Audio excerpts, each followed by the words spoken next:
Today we're talking about the forces that shape our world. The invisible rules of power that aren't written in law books, but are carved right onto the surface of the earth. I mean, it's a question we've all wondered about, right? Why do countries compete and sometimes go to war over a patch of dirt, a strategic port, or some shipping lane? You'd think the answer is super complicated, but it actually starts with something surprisingly simple. So what our source material tells us is that it really just boils down to two of the most basic human instincts. First, getting the stuff we need to live, food, water, security. And second, controlling the territory that gives us that stuff. This isn't just about politics, it's about survival, just on a massive national scale. And you know what? There's a name for this. There's a whole field of study that's dedicated to this exact idea, a way of seeing the world that directly links geography to power. It's called geopolitics.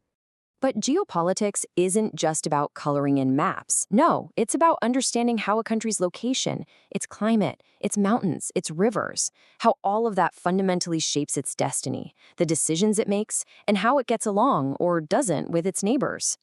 And listen, this is not some brand new academic theory.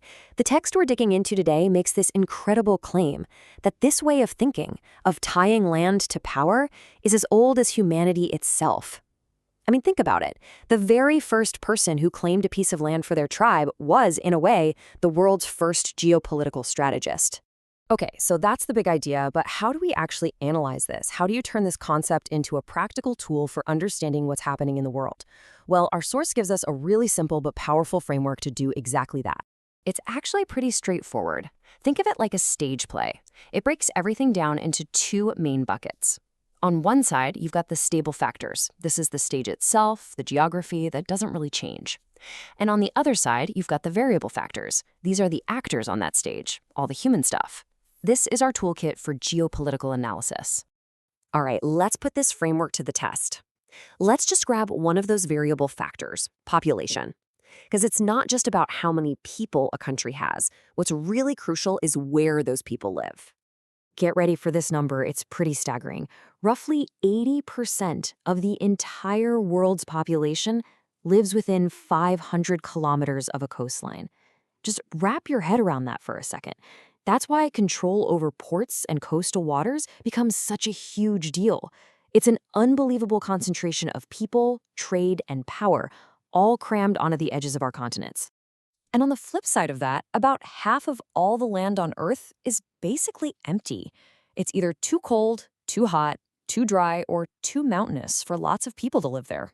So these crowded coastlines and these vast empty spaces, they're not just fun facts for trivia night. No way. They are the invisible lines that define a nation's strengths, its weaknesses, and its entire outlook on the world.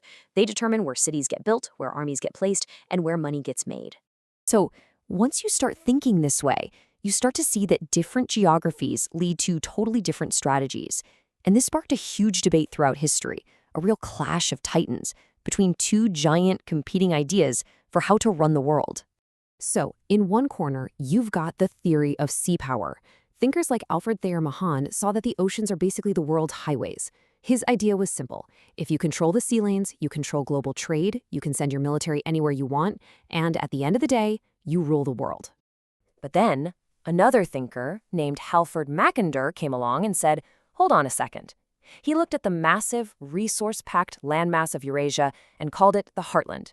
He argued that whoever could control this gigantic continental fortress would be safe from sea power and could use its incredible resources to dominate everyone else.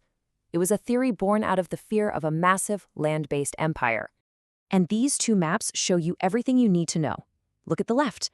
That's how a naval power sees the world. It's all a network of critical shipping routes and choke points. Now look at the right. That's the world from a land power's perspective. It's all about controlling that huge central landmass. Two maps. Two completely different playbooks for global power. Okay, so we've got the building blocks, the factors of power, and we've got the big strategies. Now, let's put it all together and see how this actually translates into real-world action. It's kind of like a 4-step recipe. Step 1. The unchangeable geography sets the stage. It gives a country certain advantages and certain problems. Step 2. The country's people, tech, and resources, the variable stuff, determine what it can actually do. Step 3.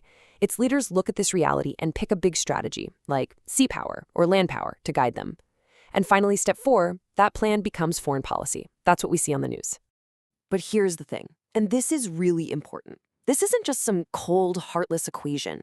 The source text reminds us there's a crucial human element that ties it all together. That deep emotional connection we have to our homeland and our people. That's the passion that really fuels everything. And just so you know, this entire framework isn't something we just came up with. We've distilled it for you directly from this source, a 1980 text on geopolitical knowledge by Felipe Marini. So this gives us a direct window into how the experts have traditionally understood these powerful forces. Which all leads to one final, huge question for our time. I mean, in an age where wars can be fought in cyberspace, where economies run on data, and where we're literally looking at colonizing other planets, does a country's little spot on this Earth still decide its fate? Is geography still destiny? That's something to think about.